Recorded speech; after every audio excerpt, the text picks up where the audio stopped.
The next concept is elastic fatigue.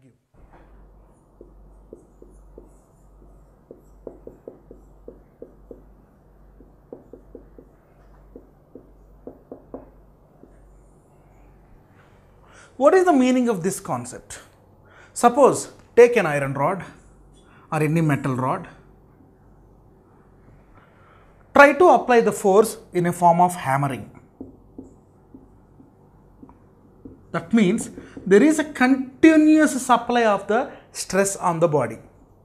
So if you hammered a body continuously, repeatedly, there is a possibility for the loss of elasticity for that body.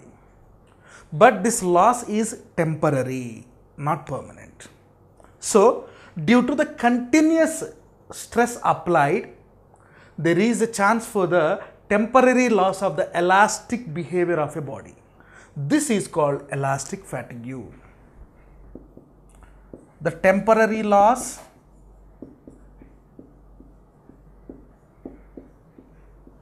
in elastic behavior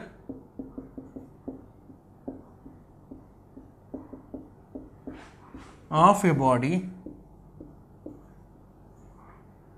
due to the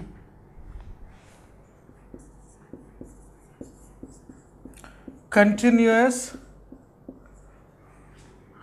applied stress.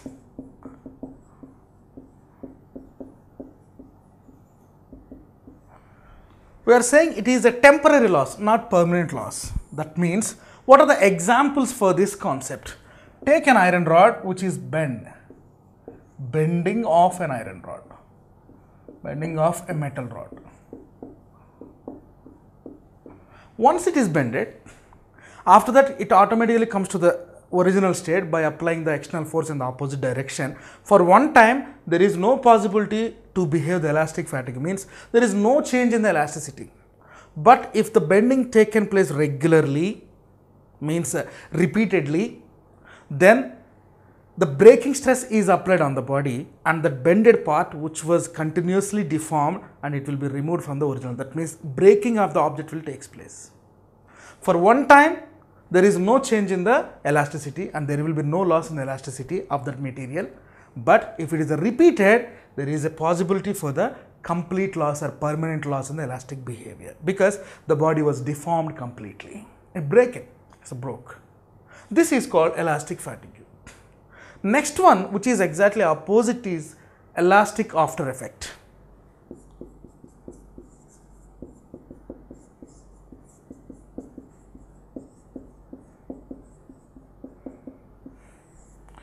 In the previous concept, we have seen temporary loss in the elastic behavior. That means automatically the body will regain its elastic behavior. But this regaining, for some objects, this regaining takes short interval of time. For some object will take large interval of time. So this elastic after effect is called, in a duration of time, the ability to regain the elastic properties is called elastic after effect. The ability to regain the elastic behavior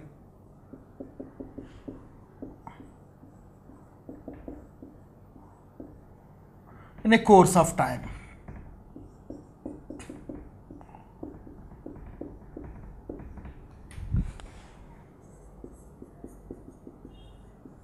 Is called elastic after effect.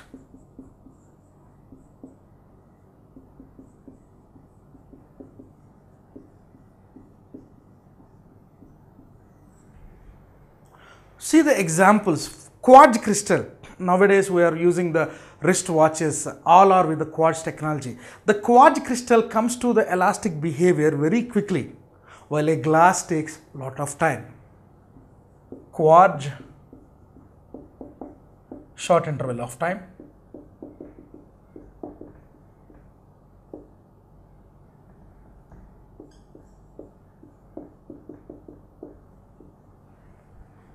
Glass takes a lot of time.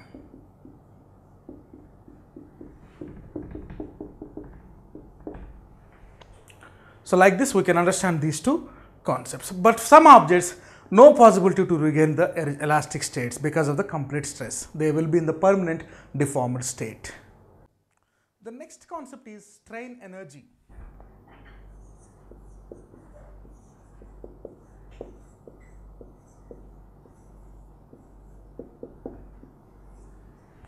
To deform a body or to reform a body, there is a need of force to be applied. Because of the force applied, there is a displacement in the body in form of elongation, in form of bending. So, we are doing some work to deform the body. The work done to deforming a body is stored in a form of potential energy. This potential energy is called strain energy. The work done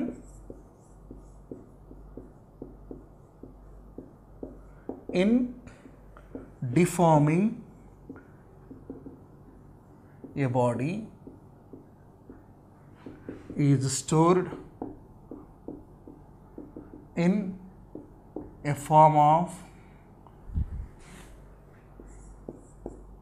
potential energy.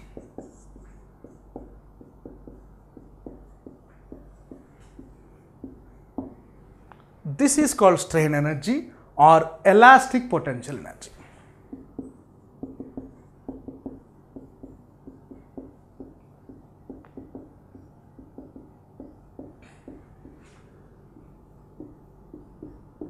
Or elastic potential energy.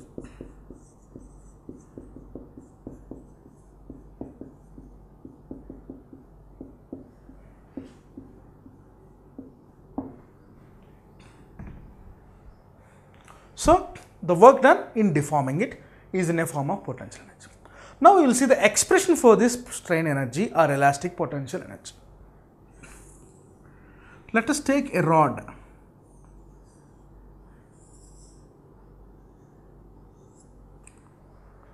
We are applying some force to deform it. Because of the applied force, bending takes place or expansion takes place like this. So, the expansion takes place, the expanded in the length or the change in the length, we call it as dl, let us suppose. So, force applied, due to that there is a change in length dl. So, we know that force into displacement is nothing but the work done. Here the work done to bend this rod or to expand this rod is called dw, is equal to F dot dl. So, from Young's modulus,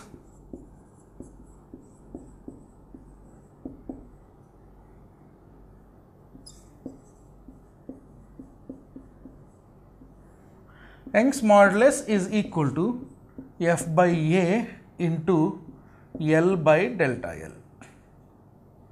This is the formula we know. Let us write delta L is equal to small l because it is expansion or elongation. Therefore, this equation will change like this: F by A into L by small l. From this we can write F is equal to YA small l by capital L.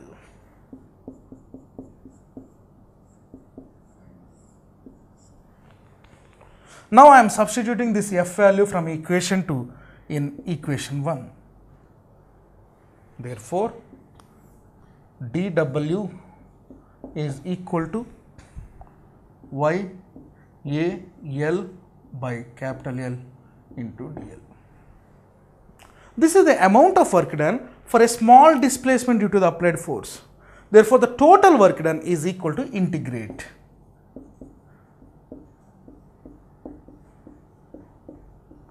for deforming.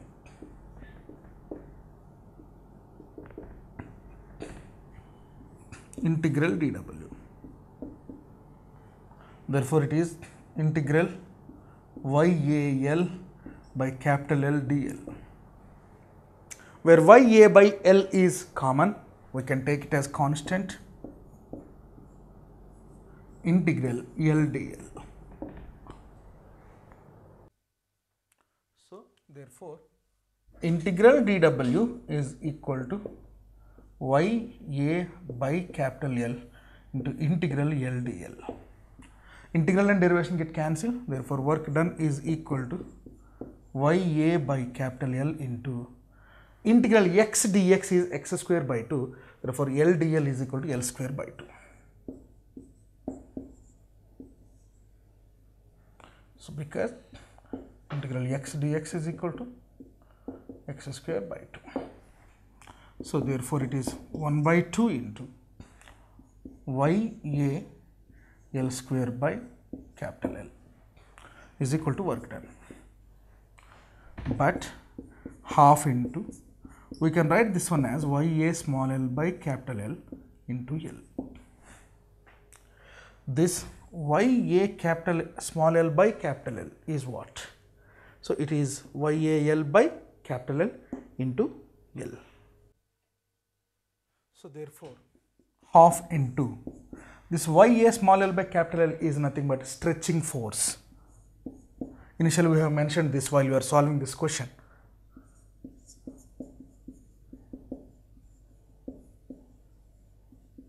Into small l is elongation or change in length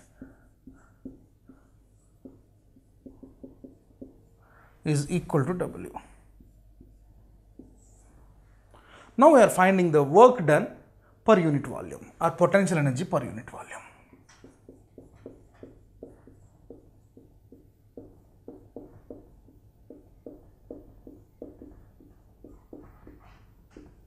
Is equal to half stretching force by into elongation by volume.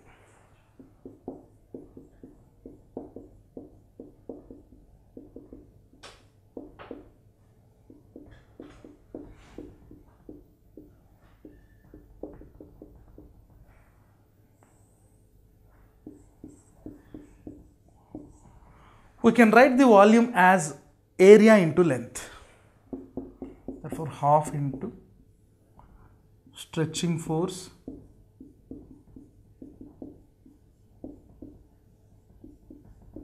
into elongation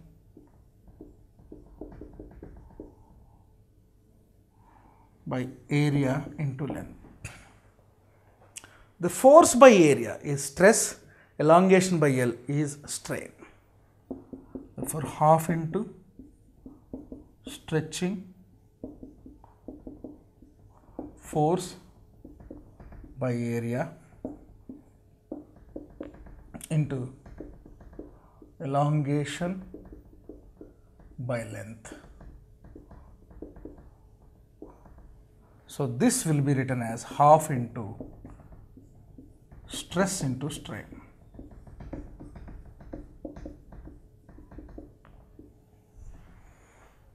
This is the work done per unit volume to deform a body which is stored in a form of elastic potential energy, half into stress into strain. Now, we will see one problem which is based on this strain energy. If Young's modulus of the material of a wire is 1.2 into 10 to the power of 11 Newton per meter square, calculate the work done in stretching the wire of length 3 meters and cross sectional area 4 millimeters square when it is suspended vertically and a load of 8 kg is attached to its lower end. Young's modulus Y is equal to 1.2 into 10 to the power of 11 Newton per meter square. We should find out the work done in stretching the wire, means delta L. The length of the body is 3 meters. Cross sectional area A is 4 millimeters square. That means 4 into 10 to the power of minus 4 meters square minus 6 meters square.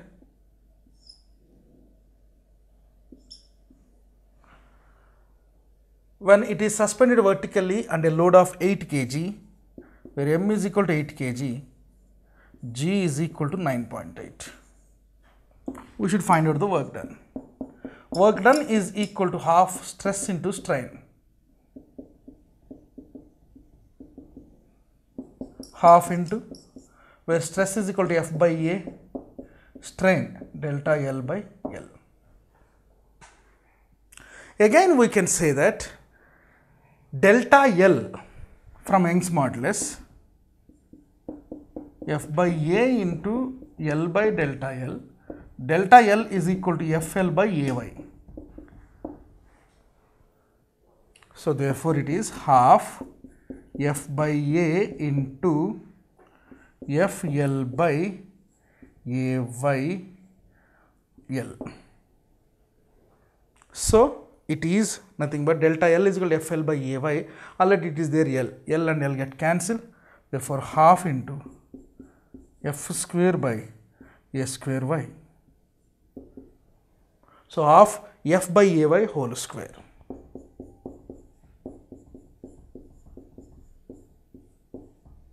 Where F is equal to mg. Mg by AY whole square. So therefore, W is equal to half mg whole square into L by AY. Therefore, half m is 8, g is 9.8, L is 3 meters, area of cross section is 4 into 10 to the power of minus 6, where Young's modulus is 1.2 into 10 to the power of 11. If we solve all these things, it is a square, 8 into 10.8 whole square. If we solve all these things, we will get 0.0192 joules. This is the amount of work done to withstand with the lower end force. The next concept we are dealing is applications of elasticity.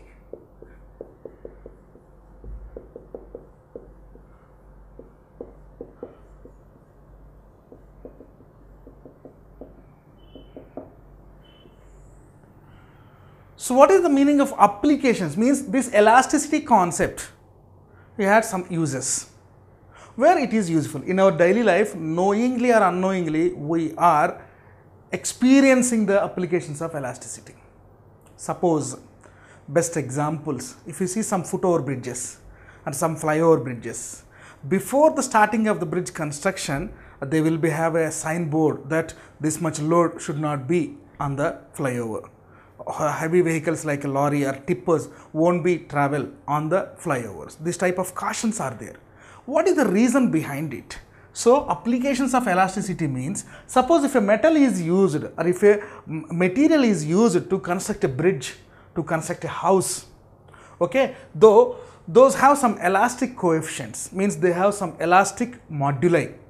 Beyond that elastic moduli, we should not apply the stress or force on it. So how much force a building can withstand, how much stress a material can withstand will be known by the applications of elasticity. So withstand of stress. Second example, if an accident was there, some accident unfortunately, our government officials use it to remove those scrap, or they may be a fell down bus or a fell down train with the use of cranes. So what is the use of cranes? How this concept is useful in that crane? Crane, we know that many ropes are tightly fixed to the one of the hand of the crane. It has a capacity to weight the 10 power 4 kg. Therefore, some 10 power 4 kg weight a crane can weight. So it has many ropes. What should be the radius of each rope to bear with this much of mass, or to withstand with this much of mass? So the wires which are used to manufacture the ropes of the crane is steel.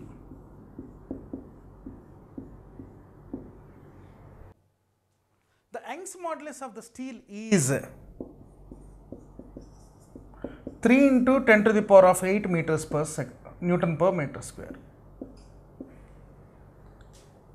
So we know that some delta L by L, Y is proportional to F by A. So Y is proportional to F by A. Therefore 3 into 10 to the power of 8 is equal to force mg by pi r square. Therefore r square is equal to mg by pi into 3 into 10 to the power of 8, where m is equal to 10 power 4, g is equal to 10, pi is equal to 3.14 into 3 into 10 to the power of 8 is equal to r square. Therefore r is equal to square root of 10 power 5 by 3 into 3.14 into 10 to the power of 8. So this is 10 power 5. This is some 3 into 3.14 is also approximately equal to 10. 10 and 10 power 8, 10 power 9. So 10 power 5 by 10 power 9 is 1 by 10 power 4, 1 by 10 square, means 1 by 100. So R is approximately 1 centimeter. So the radius of each rope, which is made up of steel, which is fixed to a crane to lift a weight of some 10 power 4 kg, should has the radius of 1 centimeter. Like this, they will manufacture each rope with a great fixing capacity to withstand with this much of weight. So applications of elasticity we can use in manufacturing the ropes of one of the cranes and one of the heavy weight lifters. The third application in this applications of elasticity is, let us take a bridge.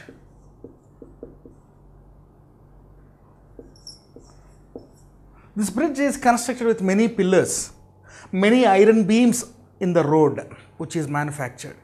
So in this case, what type of ropes or what type of the pillar should be used? What should be the area of cross section of each rope or each pillar? This will be known by the applications of elasticity.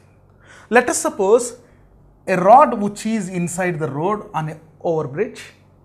Suppose if a vehicle just passed on it, this rod simply it will compress like this for a small momentary time, not permanently. This is the original one. From this original, it bends something. This is said to be sagging or buckling.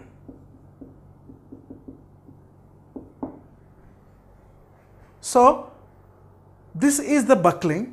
So this one is represented by delta. This delta is equal to WL cube by 4BD cube Y. So how much buckling is taken place with each pillar with respect to their Young's modulus of elasticity and applied load and length, where B is the breadth and D is the density. So to withstand with the given load, what is the buckling, what is the sagging, we should know that. This is also one of the applications of elasticity. So if this permanently takes place, this elongation or buckling is permanently, then the road construction won't be perfect. So this elongation or this buckling should be known by this formula. Suppose if you are seeing the construction of some footover bridges, metro rail projects, the pillar structures sometimes like this.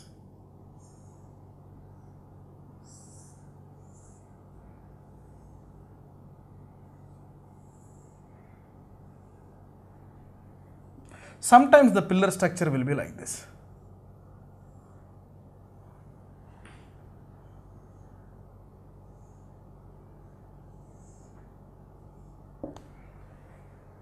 So what is the need of using different models as a pillars for different projects? So one of the pillar is like this.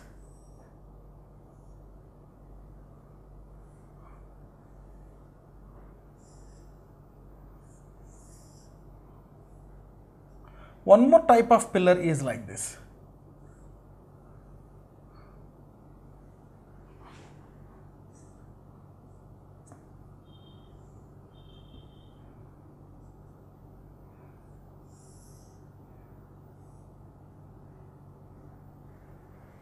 What is the use of these type of pillars? If you see this type of pillar, it experiences the compressive stress.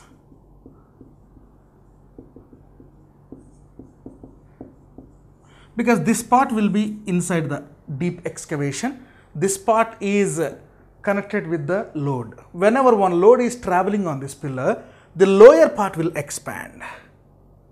Because this expansion took place, the lower part is in a broader way. If the lower part not in the broader way, the expansion not takes place and elasticity coefficient will be decreased, and the lifetime of that footover bridge or a railway bridge won't be for a long time. So that's why the lower end they will made like a broader way. So compressive stress always put downwards, because of that the pillar will expand like this. Here also load applies, that will shrink. So the shrink should be balanced by the upward force. That's why the designs will be same. So the design of the given pillar is based on elasticity.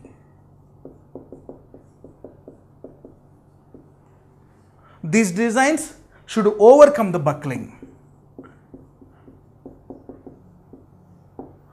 The ropes should overcome the stress. For all these concepts, these formulae are needed. Next, we will see one mountain rock which is at a height of some 10 kilometers above the earth. If you see the Everest mountain, the rock, one of the mountain or one of the stone on that Everest mountain is simply some 10,000 kilometers or 9,000 kilometers. Let us take a stone which is at the top of the Mount Everest, or a stone which is placed at a height of some 10 kilometers. This 10 kilometer stone is experiencing potential energy. At the same time, with respect to the Earth's gravity, it experiences the elasticity also. We know that potential energy is equal to mgh. The potential energy per unit volume is equal to mgh by V. So, energy per unit volume or work done per unit volume is nothing but half into stress into strain. Therefore, work done per unit volume is equal to rho GH. Let us suppose rho is equal to some 10 cube kg per meter cube. G is equal to 10. Let us take a simple rock or a simple stone which is at a height which is on the Mount Everest, has elasticity some 30 into 10 to the power of 7 Newton per meter square. So what should be the height? Therefore H is equal to 10 cube into 10 into 30 into 10 to the power of 7, which is approximately equal to 10 kilometers. So at a 10 kilometers height stone, it has some 30 into 10 to the power of 7 Newton per meter square elastic coefficient. Like this, we can find out the modulus of elasticity or moduli of elasticity for different stones which are at the different heights at different places, and this value may change with respect to the G value also, because elastic moduli is directly proportional to F, where F is equal to mg. So indirectly elastic moduli is directly proportional to the G of the given place. So like this we can understand the elasticity or applications of elasticity. In this lesson we have started what is the elasticity, what is plasticity, different elastic moduli and related problems, and applications of elasticity. With this point I am concluding this lesson.